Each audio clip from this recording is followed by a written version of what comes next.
समय की बात है। एक शहर में एक कुशल परिवार रहता था। उस परिवार में सुधा जी नाम की एक वृद्ध महिला रहती थी। सुधा जी के 2 बेटे और बहुएं थी जो उनके साथ ही रहती थी। बड़े बेटे अशोक की पत्नी नम्रता संस्कारी और सर्वगुण संपन्न थी। वहीं छोटे बेटे की पत्नी अनाया चालाक और बहुत तेज तर्रार थी। एक बार की बात है, सुधा जी और बहू नम्रता मिलकर बहुत सारे लड्डू बनाकर रसोई में रख देते हैं। बहू, मैं जरा मिश्रा जी के यहाँ काम से जा रही हूँ, तुम लड्डू को थोड़ी देर बाद डब्बे में रख देना। ये बोलकर सुधा जी बाहर चली जाती है। नम्रता अपने बेटे की आवाज सुन उसे देखने चली जाती है। तभी अनाया रसोई में आती है। शुद्ध घी के लड्डू देख उसके मुंह में पानी आ जाता है और एक लड्डू खा लेती है।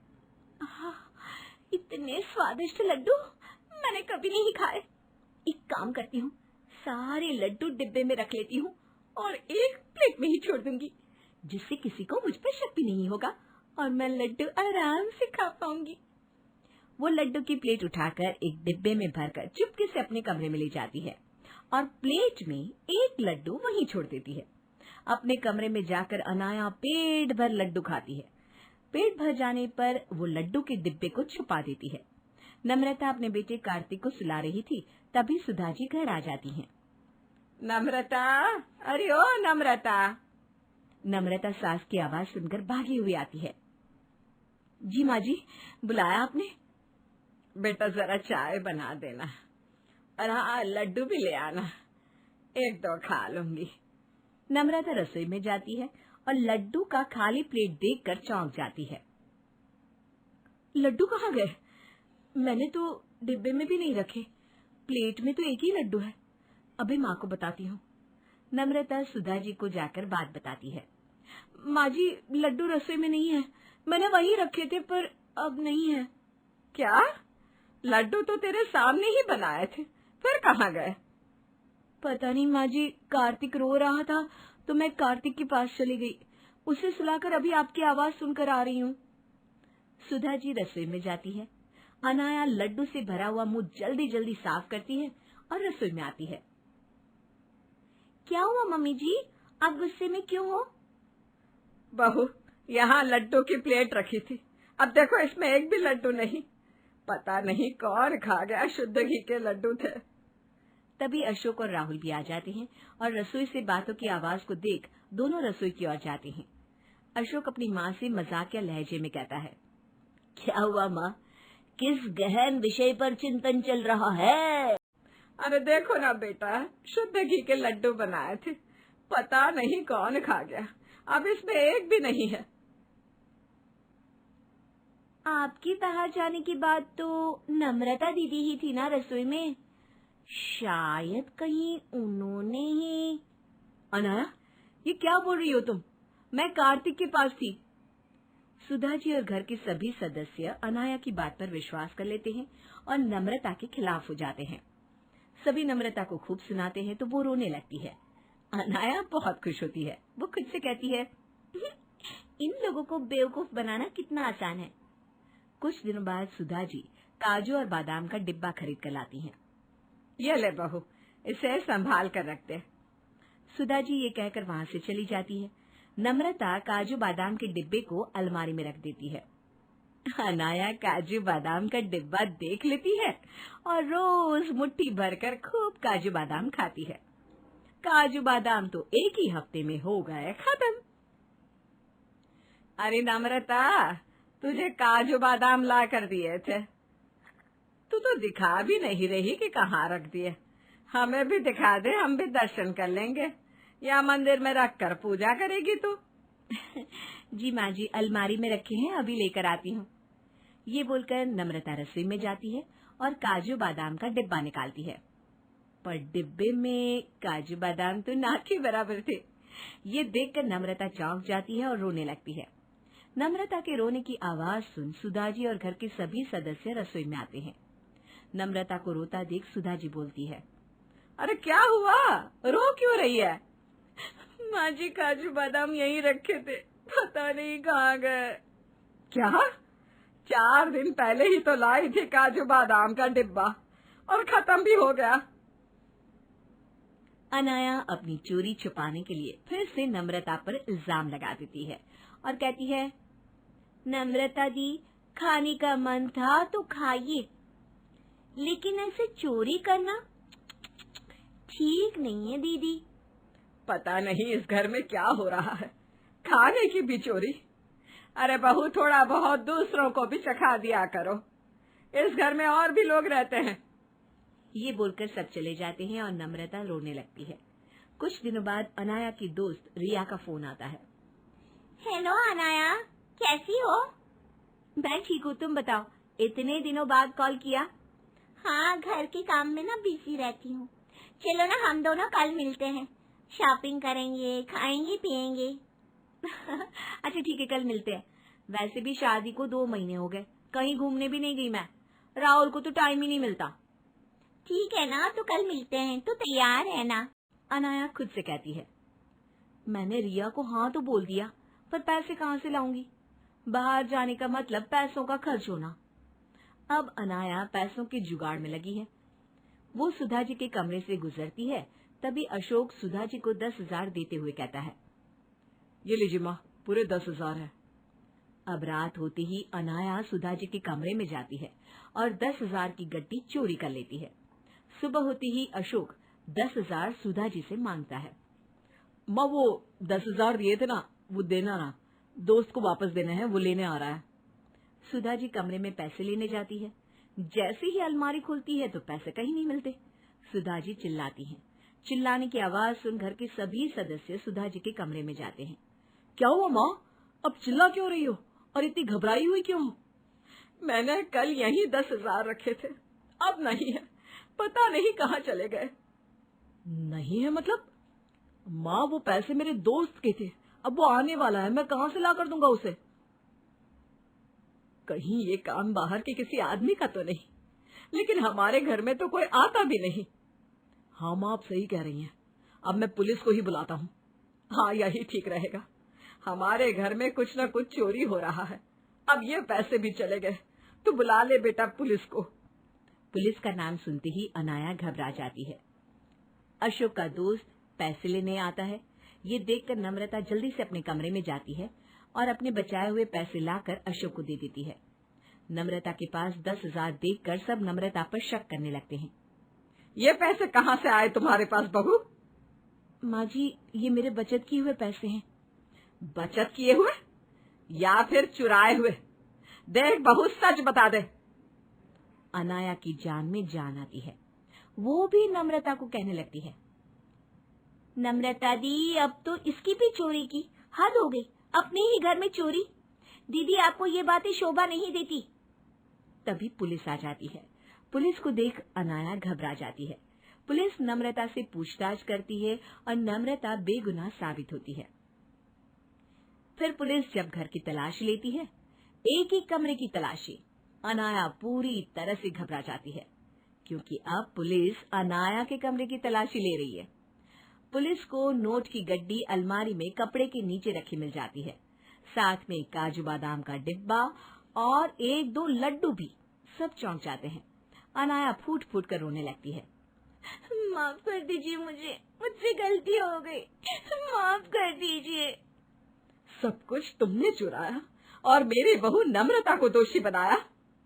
अनाया रोने लगती है और नम्रता से भी माफी मांगती है।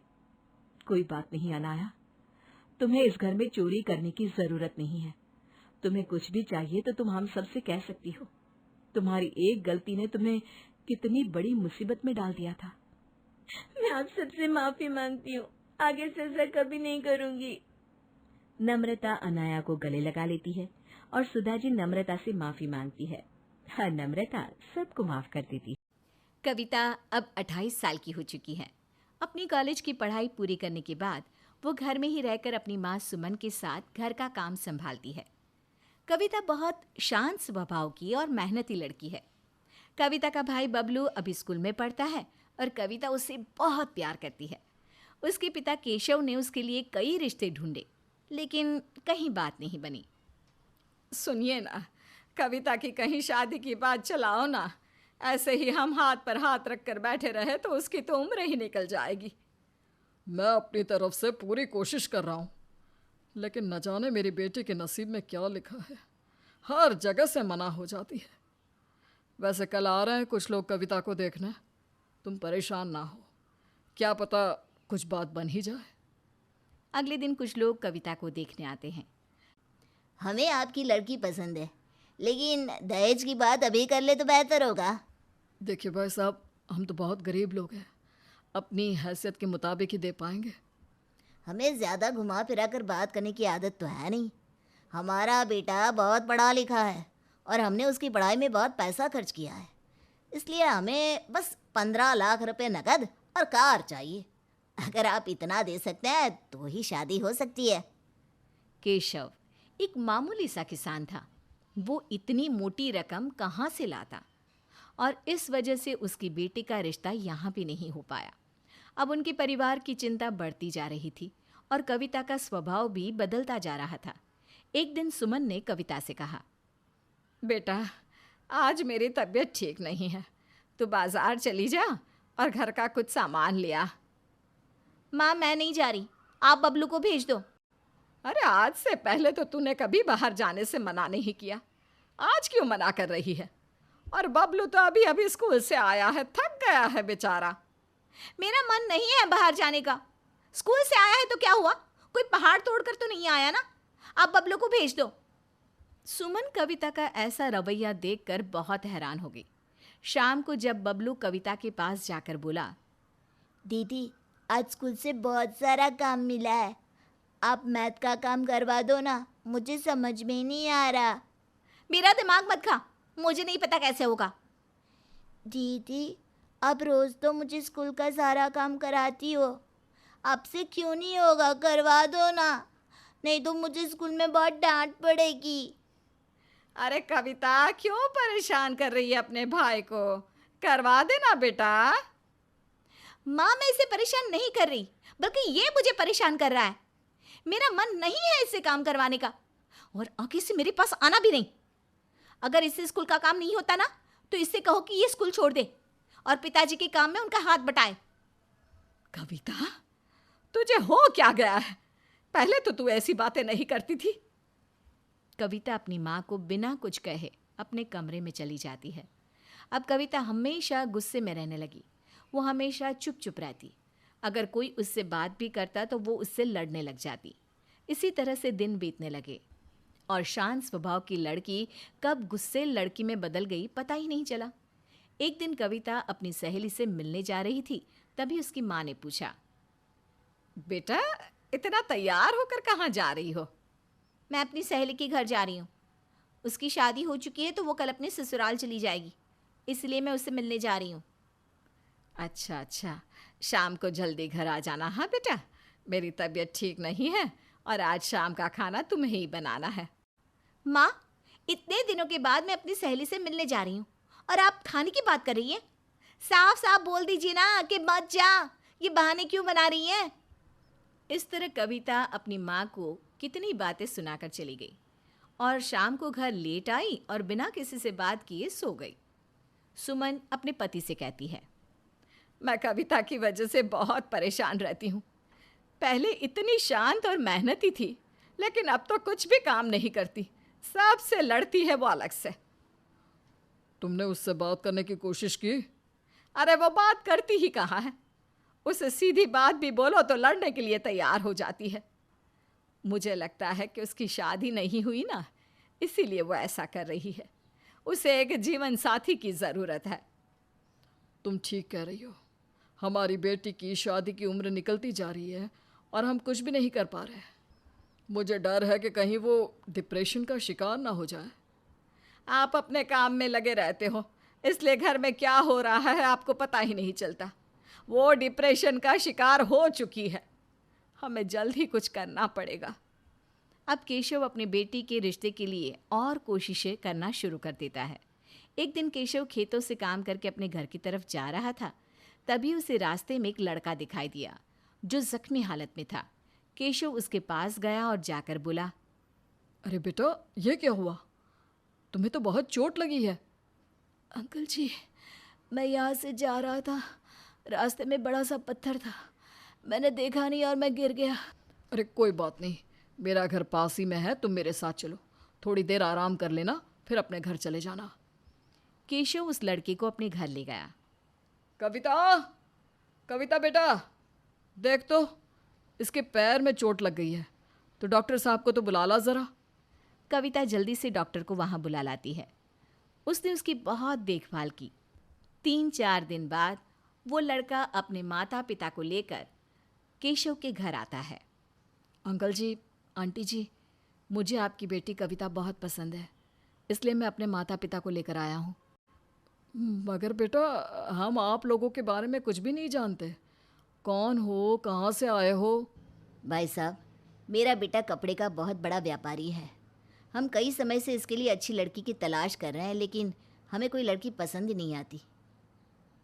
3-4 दिन पहले मेरे बेटे ने आपकी बेटी को देखा तो उसकी बहुत तारीफ कर रहा था, इसलिए हमने सोचा कि हम भी मिल लेते हैं आपकी बेटी से।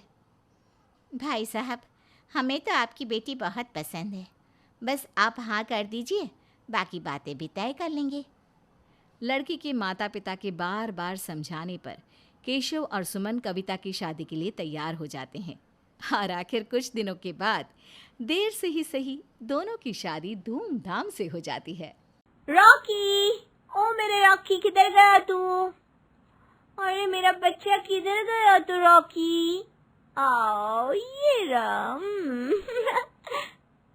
ये है नायरा और उसका पालतू कुत्ता रॉकी, जिसे वो अपनी जान से भी ज्यादा प्यार करती है और जहाँ कहीं भी जाती है उसे अपने साथ ले जाती है। नायरा रॉकी को एक जानवर की तरह नहीं बल्कि एक इंसानी बच्चे की तरह पालती है। वक्त आ जाता है नायरा की शादी का, लेकिन वो ससुराल में रॉकी को अपने साथ ले जाती है। पहले 2-3 दिन तो कुछ नहीं होता, लेकिन धीरे धीरे रॉकी की वजह से कई सारी मुसीबतें आने लगती है। अरे बहू, डाइनिंग टेबल पर सब खाने का इंतजार कर रहे हैं। आज की तारीख में हमें खाना नसीब भी होगा या हमें भूखे मारने का इरादा है? हाँ नायरा, जल्दी लाओ ना खाना, पेट में चूहों की जंग छिड़ चुकी है, इतनी जोरों की भूख लगी है। लगता है बहू रसोई में ही खाना बनाते बनाते सो गई है, इसलिए हमारी बातों का जवाब भी नहीं दे रही। सास, ससुर और पति तीनों को बहुत तेज भूख लगी थी, लेकिन नायरा, वो जब बाहर खाना लेकर आती है तो सब उसके हाथ में खाना देखकर हैरान रह जाते हैं। नायरा बहू, ये कुत्तों का खाना और दूध, तुम्हारा दिमाग खराब हो गया है क्या? अब तुम्हारे रॉकी के साथ साथ हम भी ये जानवरों वाला खाना खाएंगे क्या? अरे नहीं नहीं, ये खाना तो सिर्फ मेरे राजा बेटे रॉकी के लिए है। वो भी तो हमारे साथ बैठकर यहाँ खाना खाएगा ना। और खबरदार, जो आइंदा से उसे जानवर कहा तो वो जान है मेरी। क्या? बहू बोर हो गई है। ये तो तब सोचना चाहिए था जब आप अपने शुभ हाथों से कौशिक और नायरा की कुंडलियां मिला रहे थे। अरे सुहासिनी, अब पछताए हो तो क्या जब चिड़िया चुग गई खेत। Rocky, come on my boy. Rocky खुशी से दौड़ते दौड़ते वहाँ आता है। चल रॉकी, आज तेरा सारा फेवरेट खाना है, खा ले पेट भर के। खास कुत्तों वाली बेकरी से तेरे लिए ये तेरे मनपसंद बिस्किट्स भी लाई हूँ। रॉकी तुरंत ही सारा खाना खाने लगता है। ओ मेरी माँ, अभी तो ला दे हमारे लिए खाना, मुझे दवाइयाँ भी खानी है। सॉरी सॉरी, अभी लाई। हाँ, ससुराल वाले बाद में, लेकिन इस निठल्ले जानवर, उससे टाइम पर मिल गया खाना। पहले ही हफ्ते में ऐसा हाल है, न जाने पूरी उम्र कैसे रहेंगे हम बहू के साथ और इस एक्स्ट्रा मेहमान के साथ। अगले दिन सुहासिनी पूजा पाठ करके सोफे पर बैठी होती है। तब ये क्या है? पूरे घर में इस कुत्ते के बाल गिरे हुए हैं। अभी अभी शंखनाद और अगरबत्ती से घर को महकाया और शुद्ध किया कि लो फैल गई गंदगी। कुत्ता ना कहो ना, रॉकी नाम है उसका, ठीक है। और रही बात बाल गिरने की, तो मैं उसे नहलाने ले जा रही हूँ और घर भी साफ कर दूंगी। आपको तो नहीं करना पड़ेगा ना झाड़ू पोछा, वो तो मैं ही करूंगी ना। तो क्यों दिल मिला रही हो आप खामखा? लोग अपने कोख के बच्चे से भी इतना प्यार नहीं करते जितना तो इस रॉकी से करती है। अरे जरा अपनी घर गृहस्थी, पति, सास, ससुर, इन पर भी ध्यान दे कभी। लेकिन नहीं जी, तुझे तो हर जगह सिर्फ रॉकी ही रॉकी दिखाई देता है। रात में नायरा अपने कमरे में कौशिक से कुछ पैसे मांगती है। कौशिक, मुझे ना कुछ पैसे चाहिए, बहुत जरूरी काम है। ऐसा क्या काम है भाई? अब सवाल जवाब ही करने हैं तो फिर कोई जरूरत नहीं है पैसे देने की, जाओ। अरे बेगम साहिबा, इतना नखरा ना सेहत के लिए हानिकारक है। ये लो, ये मेरा क्रेडिट कार्ड, बस जितना पैसा खर्च करना है कर लो। थैंक यू, पता है तुम वर्ल्ड की बेस्ट बेस्ट बेस्ट हस्बैंड हो। अगले दिन नायरा एक बड़े से महंगे मॉल में जाकर कुत्तों के कपड़े, खाना और उनके खिलौने खरीद कर ले आती है और सारे पैसे खर्च कर देती है। घर लौटने के बाद हाय राम, कितने पैसे खर्च कर दिए, मिट्टी में मिला दिए सारे, वो भी इस रॉकी के लिए। नायरा, मुझे तो लगा कि तुम अपने लिए और घर के लिए कुछ खरीदना चाहती हो, लेकिन तुमने तो इस छछूंदर के ऊपर सारे पैसे उड़ा दिए। कौशिक, तुम्हारी हिम्मत कैसे हुई मेरे बच्चे को ऐसे बोलने की? अब मैं तुम्हें कभी भी बच्चा नहीं दूंगी। मैंने सोचा था कि रॉकी को एक भाई या बहन मिल जाएगी, लेकिन अब बिल्कुल नहीं। क्या? अरे तू कोई नशा करके आई है क्या, या कुछ अनाप शनाप खा लिया है जो ऐसी बहकी बातें कर रही है? नायरा रोने लगती है और रोती हुई कहती है, हाँ, तुझसे क्या गलत कहा मैंने? सही तो कहा। कौशिक और आप दोनों को बच्चों का मोह नहीं है, स्नेह नहीं है, इसलिए मेरे छोटे से नन्हे से रॉकी से भी अपने से बदसलूकी से बर्ताव करते हैं। खैर, कुछ दिन बीतते हैं। एक दिन जब सास की सहेलियां घर पे आती हैं, तभी दरवाजे पर, आओ आओ बहनों, वो छाते ना उस बाल्टी में रख दो, गीले है ना। वाह सुहासिनी बहन, क्या अगरबत्ती लगाई है, बहुत ही बढ़िया महक है। और तो और घर भी बड़ा सुंदर है। कि तभी अचानक से वहाँ पर रॉकी आ जाता है और वो सास की सहेलियों को देखकर जोर से भौंकने लगता है। भू भू भू भू भू भू।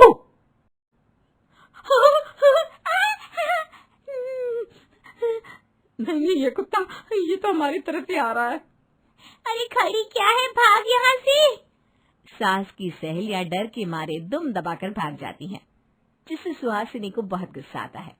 फिर शाम में जब नायरा घर से बाहर गई हुई होती है, तभी रॉकी सुहासिनी और प्रेमलाल के कमरे में जाकर उनके बेड पर खेलते वक्त सुसु कर देता है। बाद में इस बात का पता चलने पर सुहासिनी एकदम गुस्से से आग बबूला हो जाती है। नायरा! सुहासिनी के चिल्लाने की आवाज सुनकर नायरा, रॉकी, कौशिक और प्रेमलाल सभी घरवाले भागे दौड़े उसके पास आते हैं। क्या हुआ माँ? हाँ सुहासिनी, क्या बात है? टेल सासू माँ, फटाफट बोलो, इतना सस्पेंस मत बनाओ। मुझे रॉकी को पार्क भी तो घुमाने ले जाना है ना फिर। अरे आग लगे तेरा पार्क को, तेरे इस रॉकी ने मेरा बिस्तर गिला कर दिया। ये देख, ये क्या है? इसे छोड़ा किसी सड़क पे या आश्रम में, नाक में दम कर रखा है इसने। छी छी छी, अब मैं इस बिस्तर पर नहीं सोऊंगा। कौशिक बेटा, वो गेस्ट रूम की एसी ठीक करवा दे, मैं अब से वहीं पर सोऊंगा। लेकिन मेरे रॉकी ने ये जानबूझकर थोड़ी ना किया है। हाँ, तेरे रॉकी पर तो हीरे मोती जड़े हुए हैं ना, वो तो कुछ जानबूझकर कर ही नहीं सकता।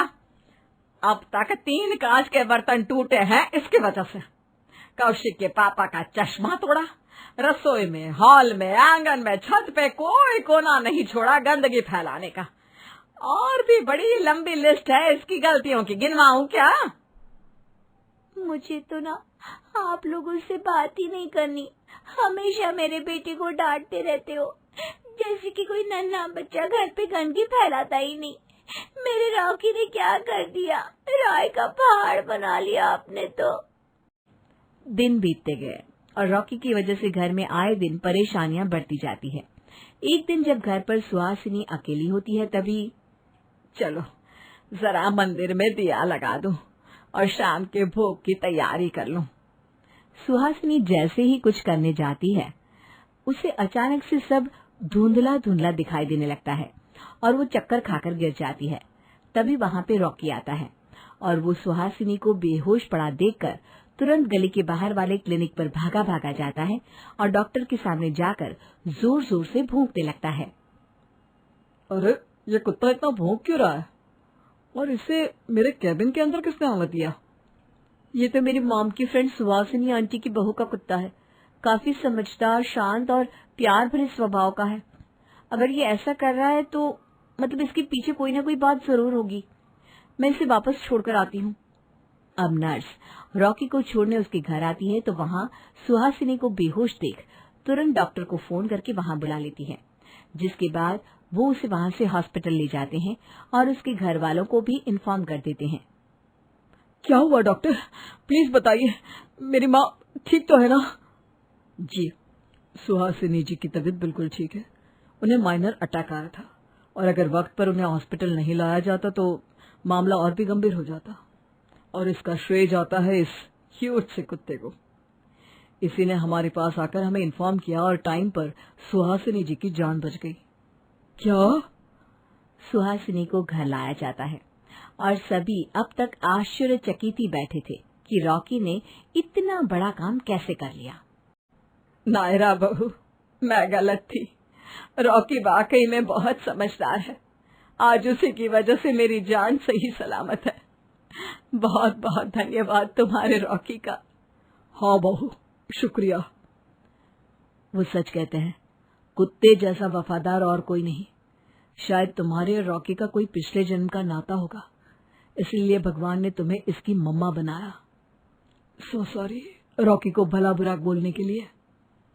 लेकिन अब रॉकी भी इस घर का सदस्य है, वो भी सबसे महत्वपूर्ण है। अपने परिवार को इस तरह रॉकी के लिए प्यार जताते देख नायरा की आंखें भर आती है।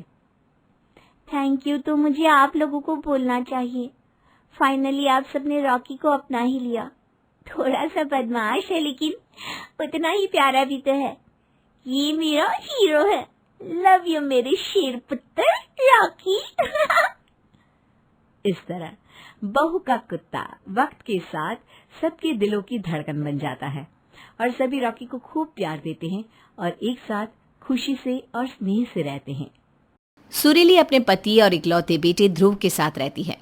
सुरीली का पति एक फैक्ट्री में काम करता है और ध्रुव घर पर पढ़ाई करता है। पर ध्रुव की माँ को पैसे का लालच है, जिसकी वजह से ध्रुव की माँ उसे रोज ताने मारती है। एक दिन रोज की तरह सुबह वो अपनी निगाहें किताब में गड़ाए बैठा था। अरे बेटा ध्रुव, क्या करेगा इतना पढ़ लिख कर? बाहर जा, कुछ काम कर। घर में 4 पैसे आएंगे तो तेरे पापा की भी मदद हो जाएगी, और कल को तेरी शादी भी तो करनी है। हाँ माँ, आप ठीक कह रही हो। मुझे अपनी बीए की डिग्री लेने दो, फिर मैं कहीं काम देख लूंगा। बस कुछ महीने की ही तो बात है। ध्रुव को इस तरह से रोज ही ताने सुनने मिलते, पर वो सिर्फ दांत पीस कर रह जाता। ऐसे ही कई महीने निकल जाते हैं और ध्रुव को डिग्री मिल जाती है। पर कुछ ही समय बाद ध्रुव के पिता का देहांत हो जाता है और घर का सारा बोझ उसके सर पर आ जाता है। मजबूरी में वो उसी फैक्ट्री में काम पर जाने लगता है जहां उसके पिता काम करते थे, लेकिन वहां तनख्वाह बहुत कम है। एक दिन ध्रुव की माँ कहती है, बेटा मुझे नहीं लगता कि इतने पैसे में घर चल पाएगा। तू एक काम कर, मेरा भी कहीं काम लगवा दे। नहीं नहीं माँ, नहीं, बस कुछ दिन की बात है। मैं किसी और जगह काम देख रहा हूँ जहाँ तनख्वाह अच्छी होगी। आप इस उम्र में काम करोगी तो मुझे अच्छा नहीं लगेगा। इसी तरह दिन बीतते जाते हैं और एक दिन ध्रुव के मामा आकाश घर पर आते हैं। कैसी हो दीदी? अच्छी हूँ, तू बता, तू कैसा है? बहुत दिनों बाद आना हुआ। तूने तो आना ही छोड़ दिया। यह देखने भी नहीं आया कि तेरी दीदी जिंदा है या मर गई। शुभ शुभ बोलो दीदी। खुशी के मौके पर ये मरने मारने की बात नहीं करते। दीदी, ध्रुव तो बहुत बड़ा हो गया है। छोटा सा था जब मैंने उसे देखा था। हाँ, बड़ा तो हो गया है मेरा ध्रुव, और समझदार भी। लेकिन तू कैसी खुशी की बात कर रहा है, बता तो जरा। मैं ध्रुव के लिए एक रिश्ता लाया हूँ। दहेज भी मोटा मिलेगा, और अगर आप हाँ करो तो लड़की वाले 5 लाख कैश देने के लिए तैयार हैं। इतने पैसे का सोच सुरीली के होश उड़ जाते हैं और बहुत खुश होते हुए कहती है, नेकी और पूछ पूछ। अरे तू तो रिश्ता पक्का कर दे, लड़की कैसी भी हो चलेगा। पर लड़की वालों की एक शर्त है। कैसी शर्त? वो लोग शादी 15 दिन के अंदर अंदर करना चाहते हैं। अरे हाँ हाँ, इसमें कौन सी बड़ी बात है। 15 क्या, हम 10 दिन में कर देंगे, बस बात कर ले उससे। पहले ध्रुव से तो पूछ लो दीदी। अरे उससे क्या पूछना, वो अभी बच्चा है। मैं उसकी माँ हूँ, जो मैं कहूँगी वही करेगा। अच्छा ठीक है दीदी। वैसे कहाँ है वो साहबजादे? अरे वो अभी काम पर गया है, शाम को आएगा। सुरीले का भाई सुरीली से विदा लेता है और चला जाता है। शाम को ध्रुव घर आता है तो उसकी माँ उसे सारी बात बताती है। ध्रुव शादी के लिए राजी हो जाता है। थोड़े दिन बाद ध्रुव की शादी पीहू से हो जाती है। शादी को अभी 2-4 दिन ही हुए थे कि पीहू की सास घर में शोर मचा देती है। अरे मेरी किस्मत ही फूट गई, घर का सारा काम ऐसे ही पड़ा है। मैंने सोचा था बहू आएगी, कुछ काम करेगी, मेरी मदद करवाएगी। हाय रे! चिल्लाने की आवाज सुन ध्रुव कमरे से बाहर निकलता है। क्या हुआ माँ, क्यों सारा घर सर पे उठा रखा है? अरे मुझसे क्या पूछता है, पूछ अपनी पत्नी से जो महारानी की तरह रह रही है। अरे अभी तक घर का कोई काम नहीं किया, ये भी अपने माँ बाप की तरह धोखेबाज है। माँ आखिर हुआ क्या है, कुछ बताओगी भी? शादी से पहले इसके बाप ने मुझे 5 लाख कैश देने का वादा किया था और फिर शादी के समय भी यही कहा थोड़े दिन में दे देंगे बहन जी, लेकिन आज तक उन पैसों का कोई अता पता नहीं है। आज जब मैंने फोन किया तो बहाने बना रहे हैं। ध्रुव अपनी माँ को समझाता है और पीहू के परिवार वालों से बात करने का वादा करता है। अगले दिन पीहू घर में खाना बना रही थी तो सुरीली उससे छत पर कपड़े उतारने भेज देती है और खाने में नमक डालकर बाहर आ जाती है। इतने में ध्रुव पीहू से कहता है, पीहू खाना लगा दो ना, बहुत जोरों की भूख लगी है। ध्रुव खाने की टेबल पर बैठ जाता है और खाने का निवाला खाते ही गुस्से में पीहू को सुनाता है, तेरे माँ बाप ने तुझे खाना बनाना भी नहीं सिखाया क्या?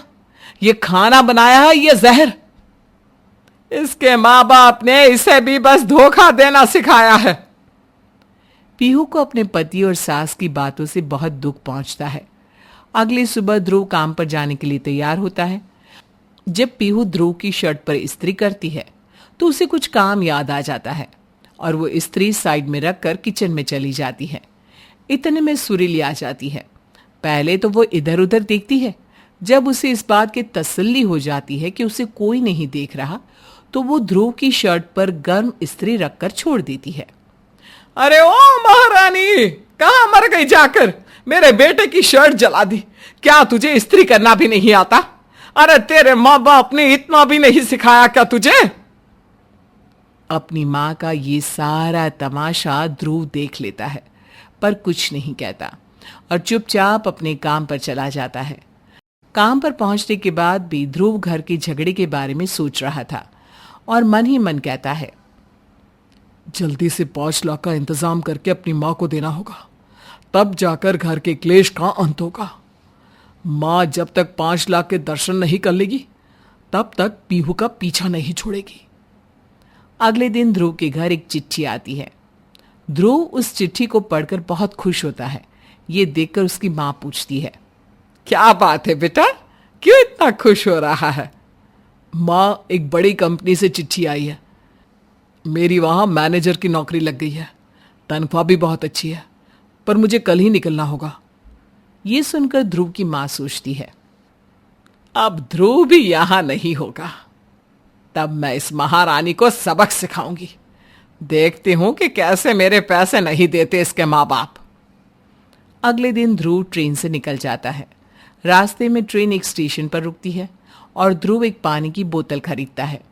दुकानदार के पास खुले पैसे नहीं होने के कारण वो ध्रुव को एक लॉटरी की टिकट दे देता है और उधर सुरीली अपनी बहू को परेशान करने के नए नए तरीके ढूंढ रही थी। आ बहू, मेरा बेटा चला गया, चल अब तू भी अपने घर जा और मेरे 5 लाख रुपए ला कर दे मुझे। माँ जी, मेरे घर वालों के पास इतने पैसे कहाँ से आएंगे? वो बेचारे तो जैसे तैसे अपना गुजारा कर रहे हैं।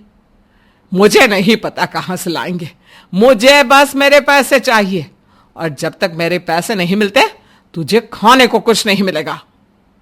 इस तरह सुरीली अपनी बहू पर खूब अत्याचार करती है। 1-2 दिन बाद आकाश फिर अपनी दीदी के पास आता है। कैसी हो दीदी? कैसी लग रही हूं? तेरी वजह से मेरा लाखों का नुकसान हो गया और अभी भी पूछ रहा है कि कैसी हूं मैं? कैसा नुकसान दीदी? तूने कहा था कि शादी में दहेज के 5 लाख रुपए मिलेंगे, लेकिन एक फूटी कौड़ी तक नहीं मिली। बहू के मायके वालों ने तो बेवकूफ बना दिया हमें। नहीं मिली तो अब मिल जाएगी दीदी, चिंता क्यों करती हो? आकाश सुरीली के कान में कुछ फुसफुसाता है। एक सेठ की बीवी मर गई है, उसे कोई लड़की चाहिए, बदले में 5 लाख देने को तैयार है। अरे तो देर किस बात की, तू जल्दी से इस पीहू नाम की बला को इस घर से निकाल दे। अरे पर बहू को मनाएंगी कैसे उस सेठ के घर जाने के लिए? अरे वो सब मुझ पर छोड़ दे, मुझे पता है क्या करना है। सुरीली अपनी बहू को बुलाती है और बड़ी चिकनी चुपड़ी बातें करती है।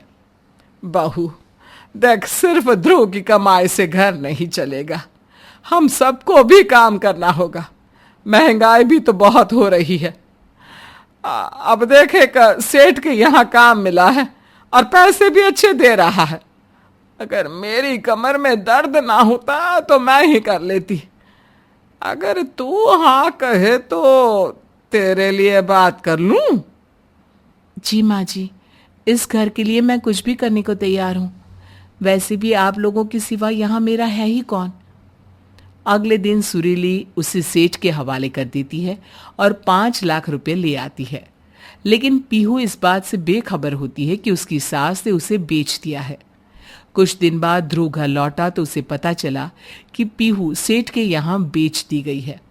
वो बहुत ही गुस्सा होता है और सेठ को उसके पैसे देकर पीहू को वापस ले आता है। मुझे माफ कर दो पीहू, मैं तुम्हारी रक्षा नहीं कर पाया।